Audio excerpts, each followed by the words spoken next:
ਜਲੋ ਆ ਜਿਹੜਾ ਉਹ ਉਹਦਾ ਹੀ ਦੇਖਿਆ ਜਾ ਸਕਦਾ ਸੀਗਾ ਕਿ ਇੱਕ ਅਲੌਕਿਕ ਜਲੋ ਜਿਹਨੂੰ ਆਪਾਂ ਕਹਿੰਦੇ ਹਾਂ ਪੂਰਾ ਕਰ ਪਾਉਂਦਾ ਸੀਗਾ। ਬਹੁਤ ਵਧੀਆ ਮਾਹੌਲ ਦੇ ਵਿੱਚ ਸਾਰਾ ਕੰਮ ਕਾਰ ਹੈ ਜਿਹੜਾ ਉਹ ਨੇਪਰੇ ਚੜ੍ਹ ਗਿਆ। ਹੁਣ ਆਸ ਇਹੋ ਕੀਤੀ ਜਾਂਦੀ ਆ ਕਿ ਆਉਣ ਵਾਲੇ 5-7 ਮਹੀਨਿਆਂ ਤੱਕ ਇਹ ਸਾਰਾ ਪ੍ਰੋਜੈਕਟ ਹੈ ਜਿਹੜਾ ਦੋਵੇਂ ਪਾਸੇ ਤੋਂ ਮੁਕੰਮਲ ਕਰ ਲਿਆ ਜਾਊਗਾ। ਉਸ ਤੋਂ ਬਾਅਦ ਸਾਧ ਸੰਗਤ ਲਈ ਇਹ ਜਿਹੜਾ ਗਲਿਆਰਾ ਇਹ ਖੋਲ ਦਿੱਤਾ ਜਾਊਗਾ ਤੇ ਫਿਰ 4 ਕਿਲੋਮੀਟਰ ਦੀ ਦੂਰੀ ਜਿਹੜੀ 70 ਸਾਲ ਦਾ ਵਕਫਾ ਹੈ ਉਹ ਸੰਗਤਾਂ ਜਿਹੜੀਆਂ ਤੈਅ ਕਰ ਪਾਉਣਗੀਆਂ। ਖੈਰ ਇੱਧਰੋਂ 5 ਸ਼ਖਸੀਅਤਾਂ ਗਈਆਂ ਸੀਗੀਆਂ ਆਪਣੇ ਪੰਜਾਬ ਦੇ ਵਿੱਚੋਂ ਕਲੀ ਜਾਂ ਸਿੱਖ ਭਾਈਚਾਰੇ ਨਾਲ ਤਾਲੁਕ ਰੱਖਦੀਆਂ, ਜਿਨ੍ਹਾਂ ਦੇ ਵਿੱਚ ਇੱਕ ਤੇ ਔਜਲਾ ਸਾਹਿਬ ਸਨ ਜਿਹੜੇ ਮੈਂਬਰ ਪਾਰਲੀਮੈਂਟ ਆ, ਨਵਜੋਤ ਸਿੰਘ ਸਿੱਧੂ ਸੀਗਾ, ਗੋਬਿੰਦ ਸਿੰਘ ਲੌਂਗੋਵਾਲ ਸੀਗਾ, ਬੀਬਾ ਹਰਸਿਮਰਤ ਕੌਰ ਬਾਦਲ ਸੀਗੀ, ਇੱਕ ਪੁਰੀ ਸਾਹਿਬ ਸਨ। 2 ਕੇਂਦਰ ਦੇ, 3 ਇੱਥੋਂ ਪੰਜਾਬ ਦੇ ਵਿੱਚੋਂ ਗਏ ਸੀਗੇ। ਕਾਫੀ ਉਹਨਾਂ ਨੇ ਗਰਮਜੋਸ਼ੀ ਦੇ ਨਾਲ ਸਵਾਗਤ ਕੀਤਾ ਇਹਨਾਂ ਦਾ। ਨਵਜੋਤ ਸਿੱਧੂ ਹੋਰਾਂ ਦਾ ਤੇ ਕੱਲ੍ਹ ਹੀ ਵੈਸੇ ਹੋ ਗਿਆ ਸੀ ਇਸਤਕਬਾਲ। ਉਹਨਾਂ ਨੇ ਅੱਜ ਵੀ ਪੂਰੀ ਗਰਮਜੋਸ਼ੀ ਦਿਖਾਈ ਆ। ਤਕਰੀਰਾਂ ਹੋਈਆਂ ਨੇ ਉਸ ਸਮਾਗਮ ਦੇ ਵਿੱਚ ਜਿੱਥੇ ਇਹਨਾਂ ਦਾ ਵਜ਼ੀਰੇ ਵੀ ਪਹੁੰਚਿਆ। ਤਾਂ ਉੱਥੇ ਕਾਫੀ ਲੰਮੀਆਂ ਚੌੜੀਆਂ ਤਕਰੀਰਾਂ ਤੇ ਨਹੀਂ ਦੇਖਣ ਨੂੰ ਮਿਲੀਆਂ, ਪਰ ਜੋ ਸੀਮਤ ਤਕਰੀਰਾਂ ਸੀਗੀਆਂ, ਸੀਮਤ ਭਾਸ਼ਣ ਸੀਗੇ ਛੋਟੇ ਛੋਟੇ 8-8, 10-10 ਮਿੰਟ ਦੇ, ਤਾਂ ਉਹਦੇ ਵਿੱਚ ਇਮਰਾਨ ਖਾਨ ਦਾ ਭਾਸ਼ਣ ਜਿਹੜਾ ਸੀਗਾ ਉਹਦੇ ਤੇ ਸਭ ਦੀ ਨਜ਼ਰ ਸੀਗੀ। ਤਾਂ ਉਹਨੇ ਆਪਣਾ ਜਿਹੜਾ ਭਾਸ਼ਣ ਹੈ ਬੜਾ ਨੁਮਾਇਆ ਭਾਸ਼ਣ ਦਿੱਤਾ, ਬੜਾ ਨਪਿਆ ਭੁੱਲਿਆ, ਬੜਾ ਪਾਏਦਾਰ ਭਾਸ਼ਣ ਸੀਗਾ ਉਹਦਾ। ਤਾਂ ਉਹਨੇ ਸਭ ਤੋਂ ਵੱਧ ਕੰਡੇ ਉਹਨਾਂ ਲੋਕਾਂ ਦੀ ਮੱਖੀ 'ਚ ਚਬੋਏ ਜਿਹੜੇ ਨਵਜੋਤ ਸਿੱਧੂ ਦੀ ਆਲੋਚਨਾ ਕਰਦੇ, ਉਹਨਾਂ ਦੇ ਵਿੱਚੋਂ ਕੁਛ ਉੱਧਰ ਵੀ ਪਹੁੰਚੇ ਹੋਏ। ਤਾਂ ਉਹਨੇ ਆਖਿਆ ਕਿ ਮੈਂ ਹੈਰਾਨ ਆ ਕਿ ਇਸ ਬੰਦੇ ਨੇ ਕੀ ਜੁਰਮ ਕਰ ਦਿੱਤਾ ਸੀਗਾ। ਇਹ ਆਇਆ ਹੀ ਸੀਗਾ ਇੱਥੇ ਮੋਹ ਮੁਹੱਬਤ ਦਾ ਪੈਗਾਮ ਲੈ ਕੇ ਆਇਆ ਸੀ, ਇਹਨੇ ਕੋਈ ਜੁਰਮ ਤੇ ਨਹੀਂ ਸੀ ਕੀਤਾ, ਫਿਰ ਇਹਦੇ ਤੇ ਕਿਉਂ ਸ਼ੀਤਾਕਸ਼ੀ ਜਿਹੜੀ ਆ ਕੀਤੀ ਗਈ। ਤੇ ਉਹਨੇ ਵਾਰ-ਵਾਰ ਜਦੋਂ ਇਹ ਗੱਲ ਕਹੀ ਕਿ ਨਵਜੋਤ ਸਿੱਧੂ ਦਾ ਖਾਸ ਤੌਰ ਤੇ ਸਵਾਗਤ ਹੈ, ਤਾਂ ਨਵਜੋਤ ਸਿੱਧੂ ਹੈ ਜਿਹੜਾ ਗਦ-ਗਦ ਹੋ ਗਿਆ ਖੁਸ਼ੀ ਦੇ ਵਿੱਚ। ਵੈਸੇ ਨਵਜੋਤ ਸਿੱਧੂ ਨੇ ਵੀ ਉਹਦੀ ਉਪਮਾ ਰੱਜ ਕੇ ਕੀਤੀ, ਕਹਿੰਦਾ ਮੇਰਾ ਯਾਰ ਆ, ਦਿਲਦਾਰ ਆ। ਪਰ ਜਿਸ ਤਰੀਕੇ ਦੇ ਨਾਲ ਇਮਰਾਨ ਖਾਨ ਨੇ ਨਵਜੋਤ ਸਿੱਧੂ ਦੀ ਸਿਫਤ ਕੀਤੀ, ਨਵਜੋਤ ਸਿੱਧੂ ਦਾ ਕੱਦ ਆ ਜਿਹੜਾ ਉਹ ਇੰਨਾ ਜ਼ਿਆਦਾ ਵਧਿਆ ਪਿਆ ਸੀਗਾ ਉੱਥੇ ਕਿ ਇਮਰਾਨ ਖਾਨ ਨੂੰ ਖੁਦ ਕਹਿਣਾ ਪਿਆ ਕਿ ਮੈਂ ਕੱਲ ਦਾ ਜਿਹੜਾ ਮਾਹੌਲ ਵੇਖਣ ਡਿਆ ਸਿੱਧੂ ਤੇਰੇ ਲਈ, ਤੂੰ ਭਾਵੇਂ ਉੱਥੋਂ ਆ ਕੇ ਇਲੈਕਸ਼ਨ ਲੜਦਾ, ਤੂੰ ਹਾਰੇਗਾ ਨਹੀਂ, ਇੱਥੇ ਜਿੱਤਾ ਦੇਣਾ ਲੋਕਾਂ ਨੇ, ਇੰਨਾ ਜ਼ਿਆਦਾ ਤੇਰਾ ਹੋਇਆ ਪਿਆ। ਇਹ ਸਭ ਕੁਛ ਚੱਲਦਾ ਰਿਹਾ। ਤਾਂ ਇਸ ਦਰਮਿਆਨ ਨਵਜੋਤ ਸਿੱਧੂ ਨੇ ਵੀ ਤਕਰੀਰ ਕੀਤੀ ਹੈ, ਪਰ ਇਮਰਾਨ ਖਾਨ ਨੇ ਕੁਛ ਗੱਲਾਂ ਕੀਤੀਆਂ ਨੇ, ਉਹ ਗੱਲਾਂ ਬਹੁਤ ਜ਼ਰੂਰੀ ਆ। ਜਿੱਦਾਂ ਉਹਨੇ ਆਖਿਆ ਕਿ ਇਨਸਾਨ ਚੰਦ ਤੇ ਪਹੁੰਚ ਗਿਆ, ਪਰ ਭਾਰਤ ਤੇ ਪਾਕਿਸਤਾਨ ਬੀਤੇ ਸਮੇਂ ਦੀਆਂ ਬੇੜੀਆਂ 'ਚ ਜਕੜੇ ਪਏ ਆ। ਫਿਰ ਉਹਨੇ ਅੱਗੇ ਕਿਹਾ ਕਿ ਭਾਰਤ ਤੇ ਪਾਕਿਸਤਾਨ ਦੋਵੇਂ ਹੀ ਐਟਮੀ ਸ਼ਕਤੀਆਂ ਤੇ ਐਟਮੀ ਸ਼ਕਤੀਆਂ 'ਚ ਕਦੇ ਜੰਗ ਹੋ ਹੀ ਨਹੀਂ ਸਕਦੀ। ਜੇਕਰ ਜੰਗ ਹੁੰਦੀ ਹੈ ਤਾਂ ਦੋਵੇਂ ਤਬਾਹ ਹੋ ਜਾਣਗੇ। ਫਿਰ ਦੋਵੇਂ ਦੇਸ਼ਾਂ ਵਿੱਚ ਦੋਸਤੀ ਕਿਉਂ ਨਹੀਂ ਹੋ ਰਹੀ? ਇੱਕ ਬਹੁਤ ਮੈਂ ਕਹੂੰਗਾ ਕਿ ਪਾਏਦਾਰ ਗੱਲ ਕਹੀ ਉਹਨਾਂ। ਫਿਰ ਉਹਨਾਂ ਕਿਹਾ ਕਿ ਦੋਵਾਂ ਦੇਸ਼ਾਂ ਦੀ ਗਰੀਬੀ ਤੇ ਬੇਰੁਜ਼ਗਾਰੀ ਨੂੰ ਦੂਰ ਕਰਨ ਵਾਸਤੇ ਦੋਵਾਂ ਦੇਸ਼ਾਂ ਦੀ ਤਜ਼ਾਰਤ ਖੁੱਲਣੀ ਚਾਹੀਦੀ ਹੈ, ਯਾਨੀ ਵਪਾਰ ਖੁੱਲਣਾ ਚਾਹੀਦਾ। ਫਿਰ ਅੱਗੇ ਇਮਰਾਨ ਖਾਨ ਨੇ ਇੱਕ ਖੂਬਸੂਰਤ ਨਜ਼ੀਰ ਪੇਸ਼ ਕੀਤੀ, ਉਦਾਹਰਨ ਪੇਸ਼ ਕੀਤੀ ਕਿ ਜਾਪਾਨ ਤੇ ਫਰਾਂਸ ਦੇ ਦਰਮਿਆਨ ਕਦੇ ਸਿਰ ਵੱਢਵਾਂ ਵੈਰ ਸੀਗਾ, ਫਸਟ ਵਰਲਡ ਵਾਰ ਵੇਲੇ। ਤਾਂ ਅੱਜ ਦੀ ਘੜੀ ਉਹ ਦੋਵੇਂ ਰਲ ਕੇ ਪੂਰੀ ਦੁਨੀਆ ਦੇ ਵਿੱਚ ਵਿਚਰਦੇ ਪਏ ਆ। ਤਾਂ ਫਿਰ ਸਾਨੂੰ ਕਿਉਂ ਨਹੀਂ ਇਹ ਅਕਲ ਆਉਂਦੀ?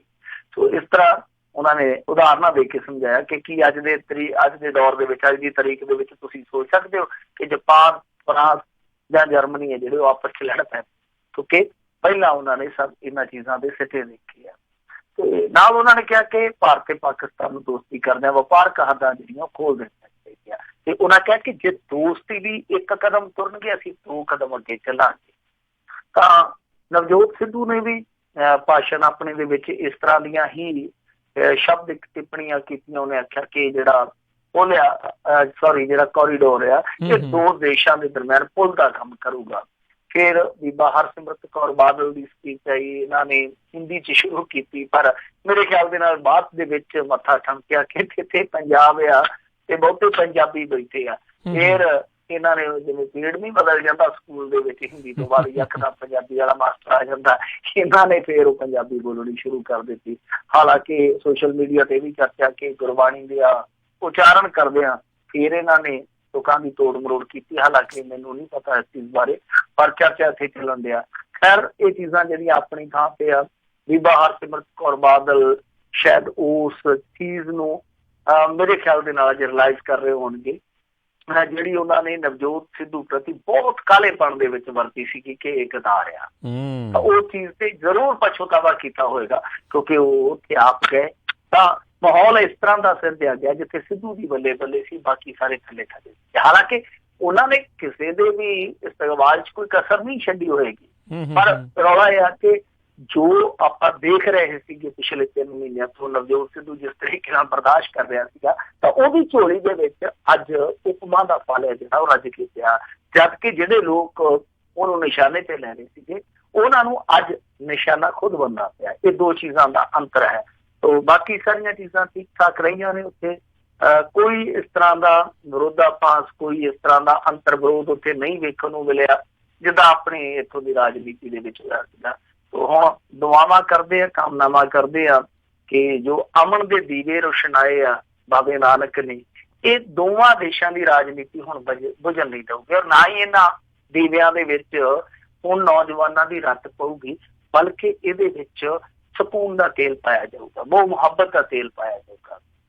ਸੋ ਦੁਆਵਾਂ ਨੇ, ਕਾਮਨਾਵਾਂ ਨੇ, ਔਰ ਨਾਲ ਵਧਾਈਆਂ ਨੇ ਉਹਨਾਂ ਸਾਰੇ ਲੋਕਾਂ ਨੂੰ ਜਿਹੜੇ ਪੂਰੇ ਸੰਸਾਰ ਦੇ ਵੱਖ-ਵੱਖ ਕੋਨਿਆਂ 'ਚ ਬੈਠੇ ਇਸ ਗਲਿਆਰੇ ਤੇ ਜਾਂ ਇਸ ਧਾਰਮਿਕ ਸਥਾਨ ਤੇ ਟਿਕ-ਟਿਕ ਹੀ ਲਾਈ ਬੈਠੇ ਸੀ ਕਿ ਕਦੋਂ ਸਾਡੇ ਬਾਬੇ ਨਾਨਕ ਦੇ ਦਰ ਨੂੰ ਜਾਂਦਾ ਇਹ ਦਰਵਾਜ਼ਾ ਜਿਹੜਾ ਕਿ ਵਕਤ ਨੇ ਲਾਇਆ ਸੀਗਾ ਉਹ ਖੁੱਲੂਗਾ, ਤਾਂ ਉਹਨਾਂ ਲਈ ਇਹ ਖੁਸ਼ਖਬਰੀ ਆ। ਜੀ ਜੀ ਬਿਲਕੁਲ। ਇੱਕ ਵਾਰੀ ਜਦੋਂ ਇਸ ਦੀ ਉਦਘਾਟਨ ਹੋ ਜਾਊਗਾ, ਸਾਰੇ ਜਾਣੇ ਆਉਣਾ ਜਾਣਾ ਸ਼ੁਰੂ ਹੋਊਗਾ, ਅਤੇ ਪੱਕੀ ਗੱਲ ਆ ਵੀ ਬਹੁਤ ਸਾਰੇ NRI ਮੁੜ ਪੰਜਾਬ ਨੂੰ ਵਰਤ ਕੇ ਉਸ ਗਲਿਆਰੇ ਥਾਣੀ ਉਹ ਦਰਸ਼ਨ ਕਰਨ ਦੇ ਲਈ ਜਾਣਗੇ, ਕਿਉਂਕਿ ਬਹੁਤ ਤਾਂਘ ਰਹਿੰਦੀ ਆ ਹਰ ਇੱਕ ਨੂੰ ਵੀ ਉਹ ਪਵਿੱਤਰ ਥਾਨਾਂ ਦੇ ਜਿਹੜੇ ਅਸਥਾਨਾਂ ਦੇ ਦਰਸ਼ਨ ਕਰਕੇ ਆਈਏ। ਅਤੇ ਮਿੰਟੂ ਜੀ ਅਗਲੀ ਜਿਹੜੀ ਖਬਰ ਦੇ ਉੱਤੇ ਗੱਲ ਕਰਦੇ ਹਾਂ, ਉੱਧਰ ਦੇਖੋ ਗਲਿਆਰੇ ਦਾ ਨੀਂਹ ਪੱਥਰ ਤਾਂ ਲੱਗਿਆ ਗਿਆ, ਭਾਰਤ ਨੇ ਕਹਿੰਦੇ ਠੁਕਰਾ ਦਿੱਤਾ ਪਾਕਿਸਤਾਨ ਦਾ ਗੱਲਬਾਤ ਦਾ ਸੱਦਾ। ਦੇਖੋ ਇਹਨਾਂ ਨੇ ਕੱਲ ਹੀ ਪਾਕਿਸਤਾਨੀਆਂ ਨੇ ਕਿਹਾ ਸੀਗਾ ਕਿ ਅਸੀਂ ਸਾਰਕ ਦੇ ਵਿੱਚ ਨਰਿੰਦਰ ਮੋਦੀ ਨੂੰ ਸੱਦਾ ਦੇਵਾਂਗੇ। ਤੁਹਾਨੂੰ ਯਾਦ ਹੋਣਾ ਕਿ ਸਾਰਕ ਸੰਮੇਲਨ ਪਿਛਲੀ ਦਫਾ ਇਹਨਾਂ ਨੇ ਬਿਲਕੁਲ ਇੰਡੀਆ ਵਾਲਿਆਂ ਨੇ ਬਿਲਕੁਲ ਆਈਸੋਲੇਟ ਕਰ ਦਿੱਤਾ ਸੀਗਾ ਪਾਕਿਸਤਾਨ ਉਹਦੇ ਵਿੱਚ, ਤਾਂ ਉਹ ਸਾਰਕ ਵੈਸੇ ਵੀ ਖਿਲ ਰਿਹਾ ਪਿਆ। ਇਹਨਾਂ ਨੇ ਕਿਹਾ ਸੀਗਾ ਕਿ ਅਸੀਂ ਇਸ ਸੰਮੇਲਨ ਦੇ ਵਿੱਚ ਨਰਿੰਦਰ ਮੋਦੀ ਨੂੰ ਸੱਦਾ ਜ਼ਰੂਰ ਦੇਵਾਂਗੇ, ਤਾਂ ਉਹਦੇ ਤੇ ਇਹਨਾਂ ਨੇ ਨਾਲ ਦੀ ਨਾਲ ਜਵਾਬ ਦੇ ਦਿੱਤਾ। ਕਹਿੰਦੇ ਆ ਕਿ ਦੇਖੋ ਜੀ ਗੱਲਬਾਤ ਤੇ ਅੱਤਵਾਦ ਇਕੱਠੇ ਨਹੀਂ ਕਰ ਸਕਦੇ, ਬੀਬੀ ਸੁਸ਼ਮਾ ਸਵਰਾਜ ਨੇ ਕਿਹਾ। ਉਹਨਾਂ ਦੇ ਕਹਿਣ ਦਾ ਮਤਲਬ ਹੈ ਕਿ ਹਾਲੇ ਕੋਈ ਡਾਇਲੋਗ ਦੀ ਗੁੰਜਾਇਸ਼ ਤੇ ਗੁੰਜਾਇਸ਼ ਦਾ ਭਾਵ ਇਹ ਆ ਕਿ ਜਦ ਤੱਕ 2019 ਵਾਲਾ ਇਲੈਕਸ਼ਨ ਨਹੀਂ ਲੰਘ ਜਾਂਦਾ, ਦੋਹਾਂ ਦੇਸ਼ਾਂ ਦੇ ਪ੍ਰਧਾਨ ਮੰਤਰੀਆਂ ਦਾ ਟੇਬਲ ਤੇ ਬਹਿਣਾ ਜਿਹੜਾ ਉਹ ਮੇਰੇ ਖਿਆਲ ਦੇ ਨਾਲ ਮੁਨਾਸਬ ਨਹੀਂ ਹੋ ਪਾਏਗਾ। ਉਹ ਕਿਉਂਕਿ ਦੇਖੋ ਇਸ ਸਮੇਂ ਜਿਵੇਂ ਅੱਜ ਇੱਕ ਬਹੁਤ ਖੂਬਸੂਰਤ ਗੱਲ ਕਹੀ ਇਮਰਾਨ ਖਾਨ ਨੇ ਕਿ ਦੋ ਤਰ੍ਹਾਂ ਦੇ ਨੇਤਾ ਹੁੰਦੇ ਆ ਜਾਂ ਦੋ ਤਰ੍ਹਾਂ ਦੇ ਖਿਡਾਰੀ ਹੁੰਦੇ ਆ। ਦੋ ਉਹਨਾਂ ਨੇ ਉਦਾਹਰਨਾਂ ਜਿਹੜੀਆਂ ਵੱਖ-ਵੱਖ ਇੱਕੋ ਤਰੀਕੇ ਨਾਲ ਦਿੱਤੀਆਂ। ਉਹ ਕਹਿੰਦੇ ਕਿ ਮੈਂ ਆਪਣੀ ਲਾਈਫ ਦੇ ਵਿੱਚ ਦੋ ਤਰ੍ਹਾਂ ਦੇ ਖਿਡਾਰੀ ਵੇਖੇ ਆ, ਜਿਹੜੇ ਕਈ ਮੈਦਾਨ ਤੋਂ ਬਾਹਰ ਹੀ ਇਹ ਡਰ ਲੈ ਕੇ ਜਾਂਦੇ ਸੀਗੇ ਕਿ ਅਸੀਂ ਆਊਟ ਨਾ ਹੋ ਜਾਈਏ ਜਾਂ ਅਸੀਂ ਹਾਰ ਨਾ ਜਾਈਏ, ਤੇ ਇੱਕ ਬੇਫਿਕਰੀ ਦਾ ਕਿ ਕੋਈ ਜਿੱਤ ਹਾਰ ਦੀ ਕੀਮਤ ਨਹੀਂ, ਆਪਣੀ ਗੇਮ ਖੇਡਣੀ ਹੈ। ਤਾਂ ਉਵੇਂ ਕਹਿੰਦਾ ਕਿ ਮੈਂ ਨੇਤਾ ਵੀ ਆਪਣੇ ਲਾਈਫ ਦੇ ਵਿੱਚ ਦੋ ਤਰ੍ਹਾਂ ਦੇ ਦੇਖੇ ਆ, ਇੱਕ ਜਿਹੜੇ ਵੋਟ ਬੈਂਕ ਨੂੰ ਦੇਖ ਕੇ ਡਰ ਡਰ ਕੇ ਕੰਮ ਕਰਦੇ ਆ, ਇੱਕ ਜਿਹੜੇ ਦੇਸ਼ ਹਿੱਤਾਂ ਨੂੰ ਜਾਂ ਆਵਾਮ ਨੂੰ ਦੇਖ ਕੇ ਕੰਮ ਕਰਦੇ ਆ। ਸੋ ਇੱਥੇ ਵੀ ਕਿਤੇ ਨਾ ਕਿਤੇ ਗੇਮ ਜਿਹੜੀ ਆ ਉਹ ਵੋਟ ਬੈਂਕ ਦੀ ਆ, ਕਿਉਂਕਿ ਇਸ ਮੌਕੇ ਤੇ ਭਾਰਤੀ ਜਨਤਾ ਪਾਰਟੀ ਇਸ ਤਰ੍ਹਾਂ ਦਾ ਫੈਸਲਾ ਨਹੀਂ ਲੈ ਸਕਦੀ। ਇਹ ਗੱਲ ਸਮਝਣ ਵਾਲੀ ਆ, ਇਹ ਗੱਲ ਪੱਕੀ ਆ ਕਿ ਕੋਈ ਵੀ ਪਾਰਟੀ ਸ਼ਾਇਦ ਹੁੰਦੀ ਉਹ ਵੀ 100 ਵਾਰੀ ਸੋਚਦੀ ਹੈ ਇਸ ਮੌਕੇ। ਭਾਰਤੀ ਜਨਤਾ ਪਾਰਟੀ ਇੱਕ ਪਾਸੇ ਤੇ ਕਹਿੰਦੀ ਆ ਕਿ ਅਸੀਂ ਕੋਈ ਡਾਇਲੋਗ ਨਹੀਂ ਕਰਨਾ, ਪਰ ਤੁਸੀਂ ਦੂਜੇ ਪਾਸੇ ਦੇਖੋ ਨਾ ਕਿ ਇਨਡਾਇਰੈਕਟਲੀ ਉਹ ਕੀ ਕਰ ਰਹੇ ਆ। ਆਪਣੇ ਕੈਬਨਿਟ ਦੇ 2 ਵਜ਼ੀਰ ਹੈ ਜਿਹੜੇ ਉਹ ਉੱਥੇ ਭੇਜ ਰਹੇ ਆ। ਮਤਲਬ ਇਹ ਆ ਕਿ ਡਾਇਲੋਗ ਪੂਰੀ ਤਰ੍ਹਾਂ ਖਤਮ ਹੀ ਨਹੀਂ ਕੀਤਾ ਜਾ ਰਿਹਾ, ਸੰਭਾਵਨਾ ਖਤਮ ਹੀ ਨਹੀਂ ਕੀਤੀ ਜਾ ਰਹੀ, ਸੰਭਾਵਨਾ ਬਰਕਰਾਰ ਰੱਖੀ ਜਾ ਰਹੀ ਹੈ, ਪਰ ਸਮਝਾਇਆ ਜਾ ਰਿਹਾ ਕਿ ਹਾਲੇ ਸਮਾਂ ਨਹੀਂ, ਠਹਿਰ ਜਾ ਦੇ ਲਈ ਹਾਲੇ ਸਮਾਂ ਨਹੀਂ ਆਇਆ ਮੁਲਾਕਾਤ ਦਾ, ਯਾਨੀ ਸੰਦੇਸ਼ ਇਹ ਦਿੱਤਾ ਜਾ ਰਿਹਾ। ਸੋ ਇਹ ਨਹੀਂ ਹੈ ਕਿ ਡਾਇਲੋਗ ਜਿਹੜਾ ਉਹਦੀਆਂ ਸੰਭਾਵਨਾਵਾਂ ਹੀ ਖਤਮ ਕਰ ਦਿੱਤੀਆਂ, ਬਲਕਿ ਗੁੰਜਾਇਸ਼ ਰੱਖੀ ਗਈ ਆ, ਪਰ ਵੇਲਾ ਜਿਹੜਾ ਹਾਲੇ ਉਹਦੇ ਆਉਣ ਦਾ ਇੰਤਜ਼ਾਰ ਕਰਨ ਲਈ ਕਿਹਾ ਗਿਆ। ਪਰ ਜਿਸ ਤਰੀਕੇ ਨਾਲ ਇਸ ਮਾਮਲੇ ਦੇ ਵਿੱਚ ਬੀਬੀ ਸੁਸ਼ਮਾ ਸਵਰਾਜ ਨੇ ਬਿਆਨ ਬਦਲੇ ਆ, ਉਹ ਆਪਣੇ ਆਪ ਦੇ ਵਿੱਚ ਮੇਰੇ ਖਿਆਲ ਦੇ ਨਾਲ ਨਮੋਸ਼ੀਜਨਕ ਹੀ ਨਹੀਂ, ਹਾਸੋਹੀਣੀ ਵੀ ਆ। ਜਿੱਦਾਂ ਉਹਨਾਂ ਨੇ ਪਹਿਲਾਂ ਕਿਹਾ ਕਿ ਮੇਰੀ ਜਗ੍ਹਾ ਤੇ ਜੀ ਮੰਤਰੀ ਦੂਸਰੇ ਜਾਣਗੇ, ਫਿਰ ਕਹਿੰਦੇ ਕਿ ਸਾਡੇ ਚੋਂ ਕੋਈ ਨਹੀਂ ਜਾਏਗਾ। ਤੇ ਫਿਰ ਮੰਤਰੀ ਗਏ ਵੀ। ਯਾਨੀ ਇਸ ਤਰ੍ਹਾਂ ਦੇ ਬਿਆਨ ਜੇ ਬਦਲੇ ਆ, ਇਸ ਤਰ੍ਹਾਂ ਦੀਆਂ ਟੀਕਾ ਟਿੱਪਣੀਆਂ ਜੀ ਆਈਆਂ ਜਿਹੜੀਆਂ ਬੜੀਆਂ ਹੌਲੇ ਮਿਆਰ ਦੀਆਂ। ਖੈਰ ਇਹਨਾਂ ਨੇ ਜੋ ਪ੍ਰਸਤਾਵ ਠੁਕਰਾਇਆ ਇਹ ਮੇਰੇ ਖਿਆਲ ਦੇ ਨਾਲ ਇਲੈਕਸ਼ਨ ਦੇ ਮੱਦੇ ਨਜ਼ਰ ਆ, ਔਰ ਜਦੋਂ ਸਰਕਾਰ ਬਦਲ ਗਈ, ਚਾਹੇ ਇਹ ਰਿਪੀਟ ਹੁੰਦੀ ਹੈ ਚਾਹੇ ਨਵੀਂ ਸਰਕਾਰ ਆਉਂਦੀ ਹੈ, ਤਾਂ ਮੇਰੇ ਖਿਆਲ ਦੇ ਨਾਲ ਜਿੰਨੀ ਕੁ ਮੈਨੂੰ ਸੂਝ ਬੂਝ ਆ ਰਾਜ ਕਰਨਵੀਰ ਸਿੰਘ ਜੀ, ਮੈਨੂੰ ਉਮੀਦ ਆ ਕਿ ਉਸ ਤੋਂ ਬਾਅਦ ਜੇ ਸਭ ਕੁਝ ਠੀਕ ਰਿਹਾ, ਏਦਾਂ ਹੀ ਰਿਹਾ, ਤਾਂ ਹੋ ਸਕਦਾ ਕਿ ਦੋਵੇਂ ਦੇਸ਼ਾਂ ਦੇ ਪ੍ਰਧਾਨ ਮੰਤਰੀ ਆ ਜਿਹੜੇ ਫਿਰ ਮਿਲਦੇ। ਜੀ ਜੀ। ਅਗਲੀ ਆਪਾਂ ਗੱਲ ਕਰਦੇ, ਕਹਿੰਦੇ ਨੋਟਬੰਦੀ ਨੇ ਰਗੜੇ ਕਿਸਾਨ, ਖੇਤੀਬਾੜੀ ਮੰਤਰੀ ਉਹਨਾਂ ਨੇ ਮੰਤਰਾਲੇ ਨੇ ਬਦਲੇ ਬਿਆਨ। ਦੇਖੋ ਬਿਆਨ ਇਸ ਕਰਕੇ ਬਦਲ ਲਏ ਕਿਉਂਕਿ ਪਹਿਲੇ ਜਿਹੜੇ ਇਹਨਾਂ ਦੇ ਅੰਕੜੇ ਸੀਗੇ ਉਹ ਇਹਨਾਂ ਦੇ ਹੀ ਉਲਟ ਸੀਗੇ, ਤੇ ਬਾਅਦ ਦੇ ਵਿੱਚ ਜਦੋਂ ਪਤਾ ਲੱਗਿਆ ਹੁਣ ਅੰਕੜਿਆਂ ਦਾ ਕੀ ਹੈ, ਬਾਜੀਗਰੀ ਆ, ਜਾਦੂਗਰੀ ਆ, ਖਲਾਬਾਜ਼ੀ ਆ, ਇਹਨਾਂ ਨੇ ਕਿਹੜਾ ਕੁਝ ਲੈਣ ਜਾਣਾ ਹੁੰਦਾ ਕਿਤੋਂ, ਤਾਂ ਫਿਰ ਉਹਨਾਂ ਨੂੰ ਤੋੜ ਦਿੱਤਾ ਜਾਂਦਾ, ਮਰੋੜ ਦਿੱਤਾ ਜਾਂਦਾ। ਜਿੱਦਾਂ ਆਪਾਂ ਦੇਖਿਆ ਸੀਗਾ ਕਿ GDP ਆ ਜਿਹੜੀ ਉਹਨੂੰ ਮਾਪਣ ਦਾ ਜਾਂ ਉਹਨੂੰ ਜਿਹੜੀ ਉਹਦੀ ਉਤਪਾਦਨ ਵੈਲਿਊ ਹੁੰਦੀ ਆ ਉਹਨੂੰ ਨਾਪਣ ਦਾ ਜਿਹੜਾ ਇੱਕ ਪੈਮਾਨਾ ਸੀ ਉਹਨੂੰ ਵੀ ਬਦਲਿਆ ਗਿਆ ਸੀਗਾ ਪਿੱਛੇ ਜੇ, ਉਹਦਾ ਵੀ ਰੌਲਾ ਪਿਆ ਸੀਗਾ ਤਾਂ ਕਿ ਇਹ ਦਰਸਾਇਆ ਜਾਵੇ ਕਿ GDP ਨੂੰ ਉਨੀ ਮਾਰ ਨਹੀਂ ਪਈ ਜਿੰਨੀ ਦੱਸੀ ਜਾਂਦੀ ਆ। ਤੇ ਐਤਕੀ ਵੀ ਇਹੀ ਹੋਇਆ। ਇਹਨਾਂ ਨੇ ਪਹਿਲਾਂ ਜਿਹੜੇ ਅੰਕੜੇ ਜ਼ਾਹਰ ਕੀਤੇ ਸੀਗੇ ਉਹਦੇ ਵਿੱਚ ਦੱਸਿਆ ਸੀਗਾ ਕਿ ਕਿਸਾਨਾਂ ਨੂੰ ਬੜੀ ਢਾਹ ਲੱਗੀ ਆ ਨੋਟਬੰਦੀ ਦੀ, ਔਰ ਇੱਥੋਂ ਤੱਕ ਇਹਨਾਂ ਨੇ ਫਿਗਰ ਆਊਟ ਕੀਤਾ ਸੀਗਾ ਅੰਕੜਾ, ਕਹਿੰਦੇ ਜੀ ਕਿ ਨੈਸ਼ਨਲ ਸੀਡ ਕਾਰਪੋਰੇਸ਼ਨ ਦਾ 1,38,000 ਕੁਆਂਟਲ ਜਿਹੜਾ ਵੀ ਆ ਉਹ ਨਹੀਂ ਵਿਕਿਆ, ਜਿਹਦੀ ਕੀਮਤ ਜਿਹੜੀ ਆ ਕਈ ਹਜ਼ਾਰ ਕਰੋੜ ਦੱਸੀ ਜਾਂਦੀ ਸੀ। ਸੋ ਇਹਨਾਂ ਨੇ ਕਾਫੀ ਦੱਸਿਆ ਸੀਗਾ ਕਿ ਕਈ ਹਜ਼ਾਰ ਕਰੋੜ ਦੀ ਜਿਹੜੀ ਆ ਉਹ ਸ਼ਾਇਦ ਮਾਰ ਕਿਸਾਨੀ ਨੂੰ ਪਈ ਆ ਨੋਟਬੰਦੀ। ਤਾਂ ਇਸ ਤਰ੍ਹਾਂ ਦਾ ਫਿਗਰ ਆਊਟ ਹੋਇਆ ਸੀਗਾ ਕਿ ਨੈਸ਼ਨਲ ਸੀਡ ਕਾਰਪੋਰੇਸ਼ਨ ਦਾ ਬਹੁਤ ਸਾਰਾ ਵੀ ਆ ਜਿਹੜਾ ਉਹ ਹੀ ਬਾਜ਼ਾਰ 'ਚ ਨਹੀਂ ਵਿਕਿਆ ਕਿਉਂਕਿ ਨਕਦੀ ਦੀ ਕਮੀ ਸੀ।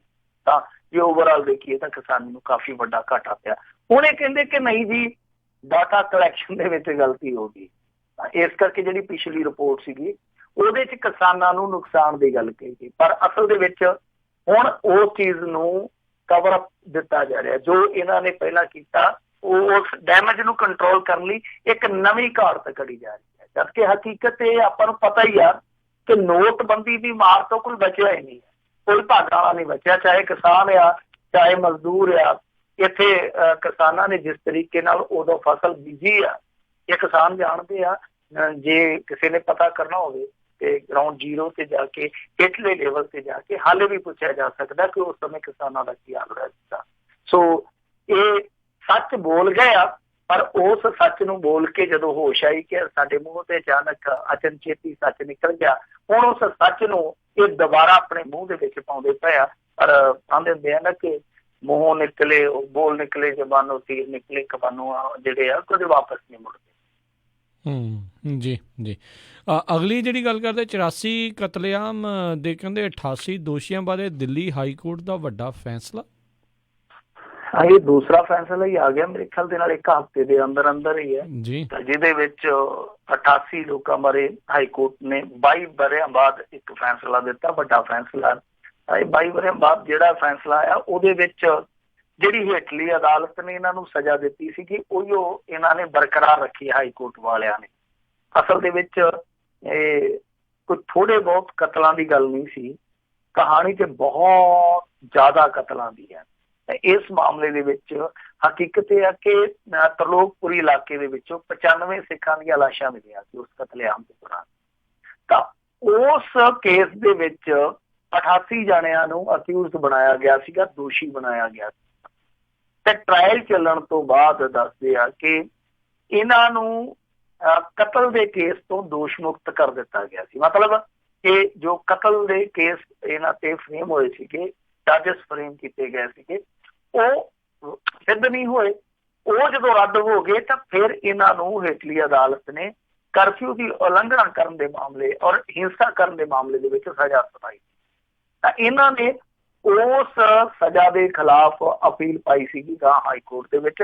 ਹਾਈ ਕੋਰਟ ਨੇ ਇਹਨਾਂ ਦੀ ਅਪੀਲ ਨੂੰ ਖਾਰਜ ਕਰਦਿਆਂ ਸਾਰੇ ਦੋਸ਼ੀਆਂ ਦੀ ਸਜ਼ਾ ਜਿਹੜੀ ਉਹ 5-5 ਸਾਲ ਬਰਕਰਾਰ ਰੱਖੀ ਹੈ। ਪਰ ਇੱਕ ਚੀਜ਼ ਤੁਸੀਂ ਦੇਖੋ ਕਿ ਜੇ ਇਹਨਾਂ ਨੇ ਵੀ ਕਤਲ ਨਹੀਂ ਕੀਤਾ ਤਾਂ ਇੰਨੇ ਜ਼ਿਆਦਾ ਕਤਲ ਕਿਸਨੇ ਕੀਤੇ ਹੋਣਗੇ? 95 ਲਾਸ਼ਾਂ। ਮਤਲਬ ਕਿ ਹੁਣ ਤੱਕ ਕਾਤਲ ਨਹੀਂ ਮਿਲਿਆ ਉਹਨਾਂ 95 ਲਾਸ਼ਾਂ ਦਾ, ਕਿਉਂਕਿ ਜੇ ਕਾਤਲ ਮਿਲਿਆ ਹੁੰਦਾ ਤੇ ਫਿਰ ਤੇ ਪਤਾ ਲੱਗ ਜਾਂਦਾ ਕਿ ਹਾਂ ਇਹਨੇ ਮਾਰੇ ਆ। ਹਾਲੇ ਤੱਕ ਉਹਨਾਂ 95 ਲਾਸ਼ਾਂ ਦਾ ਕੋਈ ਵੀ ਕਾਤਲ ਨਹੀਂ ਹੈ। ਤਾਂ ਜਿਨ੍ਹਾਂ ਦਾ ਕੋਈ ਕਾਤਲ ਨਹੀਂ ਹੁੰਦਾ ਲਾਸ਼ਾਂ ਦਾ, ਉਹਨਾਂ ਦਾ ਕਾਤਲ ਹੈ ਜਿਹੜਾ ਵਕਤ ਦਾ ਹਾਕਮ ਹੁੰਦਾ। ਸੋ ਦੂਜੀ ਚੀਜ਼ ਜਿਹੜੀ ਆ ਉਹ ਵੇਖਣ ਵਾਲੀ ਆ ਕਿ ਅਸੀਂ ਇੱਕ ਪਿੱਛੇ ਜੇ ਫੈਸਲਾ ਦੇਖਿਆ ਸੀਗਾ ਹਾਸ਼ਿਮਪੁਰਾ ਕਾਂਡ ਦੇ ਵਿੱਚ, ਜਿੱਥੇ ਮੁਸਲਮਾਨਾਂ ਨੂੰ ਪੁਲਿਸ ਵਾਲਿਆਂ ਨੇ ਨਿਸ਼ਾਨਾ ਬਣਾਇਆ ਸੀਗਾ ਔਰ 42 ਕਤਲ ਕੀਤੇ ਗਏ ਸੀਗੇ ਹਾਸ਼ਿਮਪੁਰਾ ਦੇ ਵਿੱਚ। ਤਾਂ ਹੋਇਆ ਕਿ ਜਦੋਂ ਕਈ ਸਾਲਾਂ ਬਾਅਦ ਇਹ ਫੈਸਲਾ ਆਇਆ, ਪੁਲਿਸ ਵਾਲਿਆਂ ਨੂੰ ਸਜ਼ਾ ਸੁਣਾ ਦਿੱਤੀ ਗਈ ਹਾਈ ਕੋਰਟ ਵੱਲੋਂ। ਤਾਂ ਉਹਦੇ ਵਿੱਚ ਕਹਾਣੀ ਇਹ ਸਾਹਮਣੇ ਕੁਛ ਤਾਂ ਮਰ ਗਏ ਸਨ ਜਦ ਤੱਕ, ਕਿਉਂਕਿ ਉਹ ਵੀ ਮੇਰੇ ਖਿਆਲ ਦੇ ਨਾਲ 86-87 ਦੀ ਗੱਲ ਆ ਹਾਸ਼ਿਮਪੁਰਾ ਵਾਲੀ। ਤਾਂ ਕੁਛ ਤਾਂ ਮਰ ਖੱਪ ਗਏ ਦੋਸ਼ੀ। ਜਿਹੜੇ ਬਚੇ ਉਹਨਾਂ ਦੇ ਵਿੱਚੋਂ 12 ਚੋਂ ਮੇਰੇ ਖਿਆਲ ਦੇ ਨਾਲ ਹੁਣ ਤੱਕ 2 ਨੇ ਹੀ ਸਰੈਂਡਰ ਕੀਤਾ। ਬਾਕੀ ਕਿੱਥੇ ਨੇ ਕਿਸੇ ਨੂੰ ਕੋਈ ਪਤਾ ਨਹੀਂ, ਕਿਉਂਕਿ ਸਾਲਾਂ ਬਾਅਦ ਫੈਸਲਾ ਆਉਂਦਾ ਜਦ ਤੱਕ ਕੋਈ ਆਪਣਾ ਘਰ ਬਦਲ ਚੁੱਕਾ ਹੁੰਦਾ, ਕੋਈ ਆਪਣਾ ਦੇਸ਼ ਬਦਲ ਚੁੱਕਾ ਹੁੰਦਾ। ਤਾਂ ਉਹ ਸਰੈਂਡਰ ਨਹੀਂ ਕਰ ਰਹੇ ਹੁਣ ਤੱਕ, ਜਿਨ੍ਹਾਂ ਨੂੰ ਉਸ ਮਾਮਲੇ ਦੇ ਵਿੱਚ ਹਾਸ਼ਿਮਪੁਰਾ ਕਾਂਡ ਦੇ ਵਿੱਚ ਸਜ਼ਾ ਜਿਹੜੀ ਆ ਹਾਈ ਕੋਰਟ ਨੇ ਦਿੱਤੀ ਆ। ਤਾਂ ਇਸ ਮਾਮਲੇ ਦੇ ਵਿੱਚ ਵੀ ਇਹ ਪੱਖ ਹੈ ਜਿਹੜਾ ਵਿਚਾਰਨ ਵਾਲਾ। ਇਹ ਦੇਖ ਲਓ ਕਿ 1996 ਦੇ ਵਿੱਚ ਇਹ ਫੈਸਲਾ ਹੋਇਆ ਸੀਗਾ, ਤੇ ਲਾ ਲਓ ਹਿਸਾਬ ਕਿ 22 ਸਾਲ ਬਾਅਦ ਫੈਸਲਾ ਆਇਆ। ਤਾਂ 22 ਸਾਲਾਂ ਬਾਅਦ ਕੀ ਇਹ ਸਾਰੇ ਦੇ ਸਾਰੇ ਬੰਦੇ ਆ ਜਿਹੜੇ ਉਹ ਆ ਕੇ ਸਰੈਂਡਰ ਕਰ ਦੇਣਗੇ ਵੇਲੇ ਸਿਰ? ਇਹ ਬਹੁਤ ਵੱਡਾ ਸਵਾਲ ਰਹੇਗਾ। ਜੀ ਜੀ। ਅਗਲੀ ਮਿੰਟ ਜੀ ਆਪਾਂ ਗੱਲ ਕਰਦੇ ਸਾਬਕਾ ਪੁਲਿਸ ਮੁਖੀ ਜਿਹੜੇ ਸਮੇਧ ਸੈਣੀ ਨੂੰ ਹਾਈ ਕੋਰਟ ਤੋਂ ਮਿਲੀ ਵੱਡੀ ਰਾਹਤ। ਦੇਖੋ, ਸਮੇਧ ਸੈਣੀ ਚਲੇ ਗਿਆ ਸੀਗਾ ਹਾਈ ਕੋਰਟ ਦੇ ਵਿੱਚ। ਇਹਨੇ ਜਾ ਕੇ ਇੱਥੋਂ ਤੱਕ ਕਹਿ ਦਿੱਤਾ ਸੀਗਾ ਕਿ ਪੰਜਾਬ ਪੁਲਿਸ ਤੇ ਹੁਣ ਆਪਾਂ ਨੂੰ ਯਕੀਨ ਨਹੀਂ ਰਿਹਾ, ਇਸ ਕਰਕੇ ਮਾਮਲਾ ਜਿਹੜਾ ਮੇਰਾ CBI ਨੂੰ ਸੌਂਪ ਦਿੱਤਾ ਜਾਵੇ। ਤਾਂ ਉਹਦੇ ਤੇ ਸੁਣਵਾਈ ਚੱਲਦੀ ਆ। ਇਹਨੂੰ ਰਾਹਤ ਦਿੱਤੀ ਗਈ ਸੀ ਕਿ ਹਾਈ ਕੋਰਟ ਵੱਲੋਂ ਕਿ ਮੰਨ ਲਓ ਜੇ ਇਹਨੂੰ ਕਿਸੇ ਵੀ ਮਾਮਲੇ ਦੇ ਵਿੱਚ ਸੈਣੀ ਨੂੰ ਅਰੈਸਟ ਕਰਨਾ ਤਾਂ ਘੱਟੋ ਘੱਟ 1 ਹਫ਼ਤੇ ਦਾ ਪਹਿਲਾਂ ਤੁਹਾਨੂੰ ਨੋਟਿਸ ਦੇਣਾ ਜਿਹੜਾ ਜ਼ਰੂਰੀ ਰਹੇਗਾ। ਇਹ ਬੜੀ ਵੱਡੀ ਰਾਹਤ ਦਿੱਤੀ ਸੀਗੀ ਹਾਈ ਕੋਰਟ। ਤਾਂ ਅੱਜ ਫਿਰ ਸੁਣਵਾਈ ਸੀਗੀ ਇਸ ਮਾਮਲੇ ਦੇ ਵਿੱਚ, ਸੁਣਵਾਈ ਨਹੀਂ ਹੋ ਸਕੀ। ਤਾਂ ਹੁਣ ਇਹ ਜਿਹੜੀ ਤਰੀਕ ਸੀਗੀ ਉਹ ਪੈ ਗਈ ਆ 26 ਫਰਵਰੀ। ਯਾਨੀ ਉਹ ਆਂਦੇ ਹੁੰਦੇ ਆ ਨਾ, ਬਿਨ ਮੰਗੇ ਨਾ ਮਿਲੇ ਦੀ ਕੋ ਕਹਿੰਦੇ ਹੁੰਦੇ ਆ, ਮੰਗਿਆ ਤੋਂ ਨਾ ਮਿਲਣ ਮੋਤੀ, ਬਿਨਾ ਮੰਗਿਆ ਮਿਲੇ, ਬਿਨ ਮੰਗਿਆ ਮਿਲਣ ਮੋਤੀ, ਮੰਗਿਆ ਨਾ ਮਿਲੇ ਭੀਖ, ਕੁਛ ਇਸ ਤਰ੍ਹਾਂ ਕਹਿੰਦੇ ਆ। ਤਾਂ ਇਹਨੇ ਬਿਨਾ ਮੰਗਣ ਤੋਂ ਹੀ ਮੋਤੀ ਪਾ ਲਿਆ, ਕਿਉਂਕਿ ਸੁਣਵਾਈ ਹੋਈ ਨਹੀਂ। ਸੁਣਵਾਈ ਚਲੇਗੀ 26 ਫਰਵਰੀ। ਤਾਂ ਜਿਹੜਾ ਉਹਦਾ ਪਹਿਲਾਂ ਹੀ ਰਾਹਤ ਵਾਲਾ ਪੱਖ ਸੀਗਾ ਉਹ ਹੋਰ ਮਜ਼ਬੂਤ ਹੋ ਗਿਆ ਬਿਨਾਂ ਗੱਲ ਤੋਂ, ਕਿਉਂਕਿ ਰਾਹਤ ਦਿੱਤੀ ਗਈ ਸੀਗੀ ਉਹ ਵਕਤੀ ਤੌਰ ਤੇ ਭਾਵੇਂ ਹੁੰਦਾ ਕਿ ਅਗਲੀ ਪੇਸ਼ੀ ਤੇ ਕੁਛ ਵੀ ਹੋ ਸਕਦਾ, ਉਸ ਰਾਹਤ ਨੂੰ ਖਤਮ ਕੀਤਾ ਜਾ ਸਕਦਾ ਜਾਂ ਉਸ ਰਾਹਤ ਨੂੰ ਅੱਗੇ ਵਧਾਇਆ ਜਾ ਸਕਦਾ। ਤਾਂ ਇਸ ਮਾਮਲੇ ਦੇ ਵਿੱਚ ਸੈਣੀ ਹੈ ਜਿਹੜਾ ਖੁਸ਼ਕਿਸਮਤ ਰਿਹਾ ਕਿ ਸੁਣਵਾਈ ਨਹੀਂ ਹੋਈ ਕਿਸੇ ਕਾਰਨ, ਤਾਂ ਉਹਨੂੰ ਆਪਣੇ ਆਪ ਹੀ 26 ਫਰਵਰੀ ਤੱਕ ਇਹ ਰਾਹਤ ਜਿਹੜੀ ਆ ਉਹ ਵੱਧ ਕੇ ਦਿੱਤੀ। ਪਰ ਇਸ ਮਾਮਲੇ ਦੇ ਵਿੱਚ ਇਹ ਵੀ ਇੱਕ ਕਾਨੂੰਨੀ ਪਛੜਾ ਕਿ ਇੱਕ ਪਾਸੇ SIT ਹੈ ਜਿਹੜੀ ਉਹ ਜਾਂਚ ਪੜਤਾਲ ਕਰਦੀ ਪਈ ਆ, ਉਹ ਸਬੂਤ ਜਟਾਉਂਦੀ ਪਈ ਆ, ਵੱਡੀਆਂ ਹਸਤੀਆਂ ਤੋਂ ਪੁੱਛਗਿੱਛ ਕਰਦੀ ਪਈ ਆ, ਤੇ ਦੂਸਰੇ ਪਾਸੇ ਕਾਨੂੰਨੀ ਚੌਕਟੇ ਦੇ ਵਿੱਚ ਇਸ ਤਰ੍ਹਾਂ ਦੀਆਂ ਕਈ ਪਟੀਸ਼ਨਾਂ ਪਈਆਂ ਜਿਨ੍ਹਾਂ ਦਾ ਇਕੱਲੀ ਦਾ ਸਟੇ ਹੋਇਆ ਪਿਆ। ਤਾਂ ਇਹ ਕਦੋਂ ਤੱਕ ਅੱਗੇ ਕਾਰਵਾਈ ਚੱਲੂਗੀ, ਕਾਨੂੰਨੀ ਕਾਰਵਾਈ ਚੱਲੂਗੀ, ਕੋਈ ਕੁਛ ਨਹੀਂ ਕਹਿ ਸਕਦਾ। ਉਹ ਬੜੀ ਗੁੰਝਲਦਾਰ ਜੀ ਪਰਿਸਥਿਤੀ ਬਣੀ ਪਈ ਹੈ ਇਸ ਮਾਮਲੇ ਦੀ ਕਿ ਇੱਕ ਪਾਸੇ SIT ਹੈ ਜਿਹੜੀ ਉਹ ਸਬੂਤ ਇਕੱਤਰ ਕਰ ਰਹੀ ਹੈ, ਜਲਦੀ ਮਾਮਲੇ ਨੂੰ ਇਨਵੈਸਟੀਗੇਟ ਕਰਦੀ ਪਈ ਹੈ, ਤਾਂ ਦੂਸਰੇ ਪਾਸੇ ਜਿਹੜੀ ਕਾਨੂੰਨੀ ਲੜਾਈ ਆ ਉਹ ਬਹੁਤ ਸਲੋ ਅੱਗੇ ਵੱਧਦੀ ਪਈ। ਜੀ ਜੀ। ਅਗਲੀ ਮਿੰਟੂ ਜੀ ਆਪਾਂ ਗੱਲ ਕਰਦੇ, ਕਹਿੰਦੇ ਕਲਰਕਾਂ ਦੇ ਹੱਕ ਵਿੱਚ ਅਦਾਲਤ ਵੀ ਡਟੀ, ਨੌਕਰੀ ਮਿਲਣ ਦੀ ਉਮੀਦ ਬੱਝੀ। ਦੇਖੋ, ਇਹ ਜਿਹੜੇ ਕਲਰਕ ਸਨ ਇਹ ਐਸੇ ਕਲਰਕ ਸੀਗੇ ਜਿਹੜੇ ਮੈਰਿਟ ਲਿਸਟ ਦੇ ਵਿੱਚ ਸੀਗੇ, ਪਰ ਇਹਨਾਂ ਨੂੰ ਨਿਯੁਕਤੀ ਪੱਤਰ ਨਹੀਂ ਸੀ ਦਿੱਤੇ ਗਏ। ਨਿਯੁਕਤੀ ਪੱਤਰ ਕਿਉਂ ਨਹੀਂ ਸੀ ਦਿੱਤੇ ਗਏ? ਕਿਉਂਕਿ ਇਹਨਾਂ ਨੂੰ ਕਿਹਾ ਗਿਆ ਸੀਗਾ ਕਿ ਤੁਹਾਡੀ ਜਿਹੜੀ ਗ੍ਰੈਜੂਏਸ਼ਨ ਹੈ ਜਾਂ ਹਾਇਰ ਐਜੂਕੇਸ਼ਨ ਹੈ ਜਿਹੜੀ ਉਹ ਪੰਜਾਬ ਦੀਆਂ ਯੂਨੀਵਰਸਿਟੀਆਂ ਤੋਂ ਨਹੀਂ ਹੈ, ਤੁਸੀਂ ਬਾਹਰੀ ਯੂਨੀਵਰਸਿਟੀਆਂ ਤੋਂ ਜਿਹੜੀ ਸਿੱਖਿਆ ਹਾਸਲ ਕੀਤੀ ਦੀ ਹੈ। ਤਾਂ ਇਹ ਮਾਮਲਾ ਫਿਰ ਚਲੇ ਗਿਆ ਹਾਈ ਕੋਰਟ ਦੇ ਵਿੱਚ। ਇਹ ਭਰਤੀ ਹੋਈ ਸੀ, ਜੇ ਮੈਂ ਨਹੀਂ ਭੁੱਲਦਾ, ਤੇ 2014 ਦੇ ਵਿੱਚ Punjab subordinate service selection board ਵੱਲੋਂ 1200 ਦੇ ਕਰੀਬ ਜਿਹੜੇ ਕਲਰਕ ਸੀਗੇ ਉਹਨਾਂ ਦੀ ਇਹ ਭਰਤੀ ਕੀਤੀ ਗਈ ਸੀ। ਉਹਦੇ ਵਿੱਚੋਂ ਜਿਹੜੀ ਮੈਰਿਟ ਬਣੀ ਸੀਗੀ, ਮੈਰਿਟ ਦੇ ਵਿੱਚ ਆਏ 192 ਉਮੀਦਵਾਰਾਂ ਨੂੰ ਇਹਨਾਂ ਨੇ ਨਿਯੁਕਤੀ ਪੱਤਰ ਨਹੀਂ ਸਨ ਦਿੱਤੇ। ਤਾਂ ਜਦੋਂ ਮਾਮਲਾ ਹਾਈ ਕੋਰਟ 'ਚ ਚਲੇ ਗਿਆ, ਹੁਣ ਹਾਈ ਕੋਰਟ ਨੇ 2 ਤੁੱਕ ਗੱਲ ਮੁਕਾਈ ਆ। ਉਹ ਕਹਿੰਦੇ ਕਿ ਜਾਂ ਤੇ ਇਹਨਾਂ ਨੂੰ ਨਿਯੁਕਤੀ ਪੱਤਰ ਦੇ ਦਿਓ ਤੇ ਜਾਂ ਫਿਰ ਜਿਹੜਾ ਚੀਫ ਸੈਕਟਰੀ ਆ ਉਹ ਇੱਥੇ ਆ ਜਾਏ ਸਾਡੇ ਕੋਲ, ਫਿਰ ਅਗਲਾ ਕੰਮ ਅਸੀਂ ਕਰਾਂ। ਤਾਂ ਇਹਦਾ ਮਤਲਬ ਇਹ ਹੋਇਆ ਕਿ ਹਾਈ ਕੋਰਟ ਨੇ ਇਹਨਾਂ 192 ਉਮੀਦਵਾਰਾਂ ਨੂੰ ਬਹੁਤ ਵੱਡੀ ਰਾਹਤ ਦੇ ਦਿੱਤੀ ਆ। ਹੁਣ ਜੇ ਸਰਕਾਰ ਇਸ ਫੈਸਲੇ ਦੇ ਉਲਟ ਸੁਪਰੀਮ ਕੋਰਟ 'ਚ ਨਹੀਂ ਜਾਂਦੀ, ਇਹਦਾ ਮਤਲਬ ਹੈ ਕਿ ਲੰਮੇ ਸਮੇਂ ਤੋਂ ਨਾ ਇੱਧਰ ਦੇ ਨਾ ਉੱਧਰ ਦੇ ਜਿਹੜੇ 192 ਕਲਰਕ ਸੀ ਉਹ ਕਿਸੇ ਤਣ ਪੱਤਣ ਲੱਗ ਜਾਣ। ਚਾਹੇ ਤੁਸੀਂ ਅਨਿਆਂ ਦੇਖੋ ਇਸ ਵਿਵਸਥਾ ਦਾ ਕਿ ਇਹ 192 ਜਿਹੜੇ ਮੁੰਡੇ ਕੁੜੀਆਂ ਉਹ ਖੱਜਲ ਹੁੰਦੇ ਪਏ ਹੋਣਗੇ ਕਈ ਸਾਲਾਂ ਤੋਂ, ਤੇ ਜਿਹੜਾ ਇੱਕ ਇੱਥੇ ਗਰੀਬ ਦੇ ਘਰ ਦਾ ਮੁੰਡਾ, ਇਹਨਾਂ ਨੇ ਪਿੱਛੇ ਜੇ DSP ਰੱਖਿਆ ਜਿਹਦਾ ਦਾਦਾ ਮੁੱਖ ਮੰਤਰੀ ਹੋਇਆ ਕਰਦਾ ਸੀ, ਕਦੇ ਫਿਰ ਇੱਕ ਹਮਲੇ ਦੇ ਵਿੱਚ ਮਾਰਿਆ ਗਿਆ, ਯਾਨੀ ਬੇਅੰਤ ਦਾ ਪੋਤਰਾ ਜਿਹੜਾ, ਉਸ ਬੰਦੇ ਨੇ ਵੀ ਜਿਹੜੀ ਗ੍ਰੈਜੂਏਸ਼ਨ ਕੀਤੀ ਆ ਉਹ ਤਮਿਲਨਾਡੂ ਦੀ ਯੂਨੀਵਰਸਿਟੀ ਤੋਂ ਕੀਤੀ ਆ, ਔਰ ਪੇਰੀਅਰ ਯੂਨੀਵਰਸਿਟੀ ਦੇ ਵਿੱਚ ਵੀ ਉਹਨੇ ਪੇਪਰ ਨਹੀਂ ਦਿੱਤੇ, ਪੇਪਰ ਉਹਨੇ ਦਿੱਲੀ 'ਚ ਦਿੱਤੇ ਹੋਏ ਆ। ਮਤਲਬ ਕਿ ਦੱਖਣ ਦੀ ਯੂਨੀਵਰਸਿਟੀ 'ਚੋਂ ਉਸ ਬੰਦੇ ਨੇ ਗ੍ਰੈਜੂਏਸ਼ਨ ਕੀਤੀ ਆ, ਤਾਂ ਪੇਪਰ ਹੈ ਜਿਹੜੇ ਉਹ ਦਿੱਲੀ 'ਚ ਬਹਿ ਕੇ ਇੱਕ ਸੈਂਟਰ 'ਚ ਦਿੱਤੇ ਆ। ਤਾਂ ਇੱਧਰਲੇ ਪਾਸੇ ਕੀ ਕੀਤਾ ਜਾ ਰਿਹਾ, ਇਹ ਕਿਹਾ ਜਾ ਰਿਹਾ ਕਿ ਤੁਸੀਂ ਪੰਜਾਬ ਦੀਆਂ ਯੂਨੀਵਰਸਿਟੀਆਂ ਤੋਂ ਡਿਗਰੀ ਨਹੀਂ ਜੇ ਕੀਤੀ, ਇਸ ਕਰਕੇ ਤੁਹਾਨੂੰ ਅਸੀਂ ਨਿਯੁਕਤੀ ਪੱਤਰ ਦੇ, ਤਾਂ ਉਧਰ ਨਿਯੁਕਤੀ ਪੱਤਰ ਹੈ ਜਿਹੜਾ ਉਹ ਮਾਣ ਸਨਮਾਨ ਦੇ ਨਾਲ ਜਾ ਕੇ ਘਰੇ ਦੇ ਦਿੱਤਾ ਜਾਂਦਾ ਕਿ ਆਓ ਤੁਹਾਨੂੰ DSP ਦੀ ਕੁਰਸੀ ਤੇ ਬਿਠਾਉਣੇ, ਤੇ ਕਾਹਤੋਂ ਵਿਹਲੇ ਤੁਰੇ ਫਿਰਦੇ ਹੋ, ਘਰ ਰੁਜ਼ਗਾਰ ਦੀ ਸਕੀਮ ਆਪਾਂ ਚਲਾ ਰੱਖੀ ਹੈ। ਸੋ ਇਹ ਡਬਲ ਸਟੈਂਡਰਡ ਹੈ ਜਿਹੜਾ ਵਿਵਸਥਾ ਦਾ, ਉਹ ਆਪਣੇ ਸਾਹਮਣੇ ਹੈ ਇਸ ਉਦਾਹਰਨ ਦੇ ਰੂਪ ਦੇ ਵਿੱਚ ਕਿ 192 ਉਮੀਦਵਾਰਾਂ ਦੇ ਨਿਯੁਕਤੀ ਪੱਤਰ ਰੋਕੇ ਗਏ, ਜਦਕਿ ਇਸੇ ਮਾਮਲੇ ਦੇ ਵਿੱਚ ਸਿਮਿਲਰ ਇਹੋ ਹੀ ਮਾਮਲਾ ਸੀਗਾ ਤਾਂ ਉਹਦੇ ਵਿੱਚ ਨਿਯੁਕਤੀ ਪੱਤਰ ਹੈ ਜਿਹੜਾ ਉਹ ਘਰੇ ਜਾ ਕੇ ਦਿੱਤਾ ਗਿਆ। ਜੀ ਜੀ, ਅਗਲੀ ਗੱਲ ਕਰਦੇ ਹਾਂ। ਮਿੰਟੂ ਜੀ ਵੀ ਕਹਿੰਦੇ ਜਿਹੜੇ ਸਿਕਲੀਗਰ ਸਿੱਖਾਂ ਨੇ ਸ਼੍ਰੋਮਣੀ ਕਮੇਟੀ ਤੇ ਰੋਸਾ ਜਤਾਇਆ। ਦੇਖੋ ਪਹਿਲੀ ਗਲਤੀ ਹੈ ਕਿ ਜਾਤ ਬਰਾਦਰੀ ਖਤਮ ਕੀਤੀ ਆ ਬਾਬੇ ਨਾਨਕ ਨੇ, ਤੇ ਸਿੱਖਾਂ ਦੇ ਵਿੱਚ ਵੀ ਵੱਖ-ਵੱਖ ਬਰਾਦਰੀਆਂ ਬਣਾ ਦਿੱਤੀਆਂ ਗਈਆਂ, ਪਤਾ ਨਹੀਂ ਕਿਸ ਤਰ੍ਹਾਂ ਦੀ ਵਿਵਸਥਾ ਖੜੀ ਕਰ ਦਿੱਤੀ ਗਈ ਆ। ਖੈਰ ਸਿਕਲੀਗਰ ਨੇ ਜਿਹੜੇ ਉਹ ਤੁਹਾਨੂੰ ਪਤਾ ਹੀ ਆ ਕਿ ਗੁਰਦੇ ਲੜ ਲੱਗੇ ਸੀਗੇ, ਪਰ ਉਹਨਾਂ ਦੇ ਸਮਾਜਿਕ ਆਰਥਿਕ ਹਾਲਾਤ ਆ ਜਿਹੜੇ ਉਹ ਬਹੁਤ, ਮੈਂ ਕਹੂੰਗਾ ਕਿ ਮਾੜੇ ਆ, ਹੁਣ ਤੱਕ ਵੀ ਮਾੜੇ ਆ, ਜਿਹੜੀ ਕਿ ਕਮੇਟੀ ਲਈ ਜਾਂ ਜਿਹੜੇ ਹੋਰ ਸਿੱਖ ਆਗੂ ਆ ਉਹਨਾਂ ਲਈ ਮਾੜੀ ਗੱਲ ਆ, ਕਿਉਂਕਿ ਜੇ ਉਹਨਾਂ ਨੂੰ ਸਮਾਜ ਦੇ ਵਿੱਚ ਰੁਤਬਾ ਨਹੀਂ ਦਵਾ ਸਕੇ ਜਾਂ ਆਰਥਿਕ ਤੌਰ ਤੇ ਉਹਨਾਂ ਨੂੰ ਅੱਗੇ ਨਹੀਂ ਲਿਜਾ ਸਕੇ ਤੇ ਇੱਕ ਫੇਲੀਅਰ ਹੈ। ਹੁਣ ਅਸੀਂ ਕਮੇਟੀ ਦਾ ਬਜਟ ਦੇਖਦੇ ਹਾਂ, ਵੱਖ-ਵੱਖ ਚੀਜ਼ਾਂ ਲਈ ਬਜਟ ਰੱਖਿਆ ਜਾਂਦਾ, ਐਜੂਕੇਸ਼ਨ ਵਾਸਤੇ, ਹੈਲਥ ਵਾਸਤੇ, ਫਿਰ ਧਰਮੀ ਫੌਜੀਆਂ ਵਾਸਤੇ, ਇਹਨਾਂ ਲਈ ਅਲੱਗ ਰੱਖਿਆ ਜਾਂਦਾ ਹੈ। ਤਾਂ ਇਹਨਾਂ ਦੇ ਇੱਕ ਆਗੂ ਆ, ਮੁੰਡੇ ਖੁੰਡੇ ਹੀ ਆ, ਸਰਦਾਰ ਜੋਰਾ ਸਿੰਘ ਜੀ। ਉਹ ਜੋਰਾ ਸਿੰਘ ਜੀ ਜਿਹੜੇ ਆ ਉਹ ਕਹਿੰਦੇ ਆ ਕਿ ਦੇਖੋ ਸਿਕਲੀਗਰ ਸਿੱਖਾਂ ਲਈ, ਹਾਲਾਂਕਿ ਮੈਨੂੰ ਆਪ ਨੂੰ ਮਹਿਸੂਸ ਹੋ ਰਿਹਾ ਕਿ ਵਾਰ-ਵਾਰ ਉਹਨਾਂ ਦੀ ਬਰਾਦਰੀ ਨੂੰ ਨਾਲ ਲੈ ਕੇ ਸਿੱਖ ਸ਼ਬਦ ਜਿਹੜਾ ਸੰਬੋਧਨ ਕੀਤਾ ਜਾ ਰਿਹਾ। ਖੈਰ, ਤਾਂ ਉਹ ਕਹਿ ਰਹੇ ਆ ਕਿ ਸਾਡੀ ਇਸ ਬਰਾਦਰੀ ਵਾਸਤੇ ਜਿਹੜੇ ਫੰਡ ਰੱਖੇ ਜਾਂਦੇ ਆ, ਅਸਲ ਦੇ ਵਿੱਚ ਉਹਨਾਂ ਚੋਂ 1 ਰੁਪਈਆ ਵੀ, 1 ਧੇਲਾ ਵੀ ਸਾਨੂੰ ਨਹੀਂ ਦਿੱਤਾ ਜਾਂਦਾ।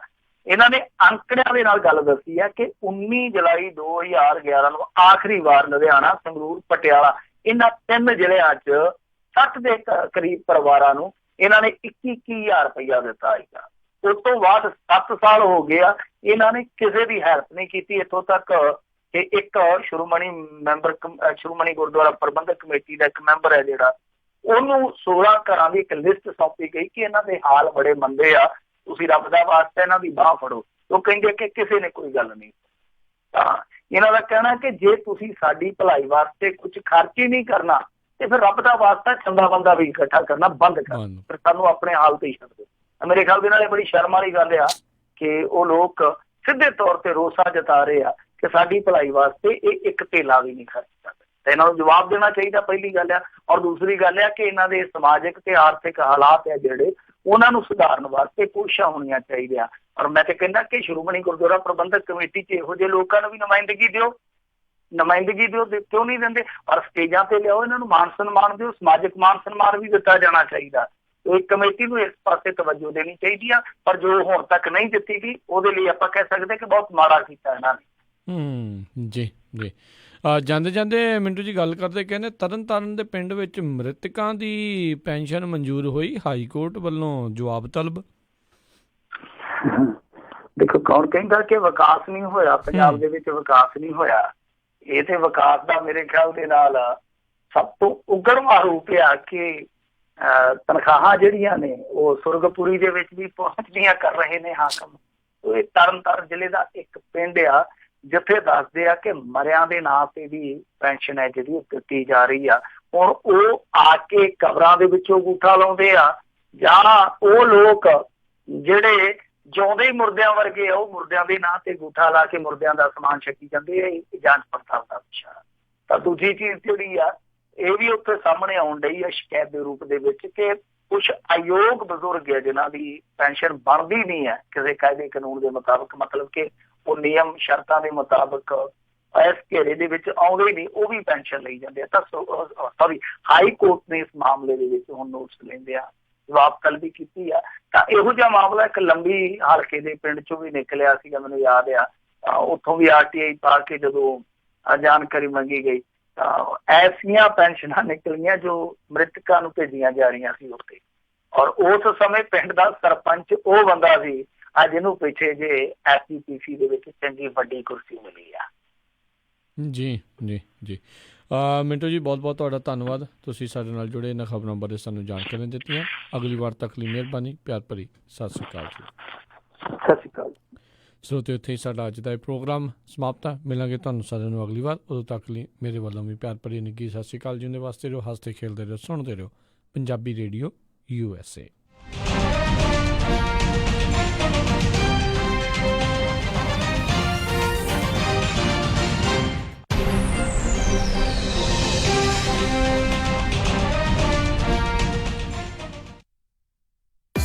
ਤੁਸੀਂ ਸੁਣ ਰਹੇ ਹੋ KOBO Yuba city 1450 AM, KIID Sacramento 1470 AM।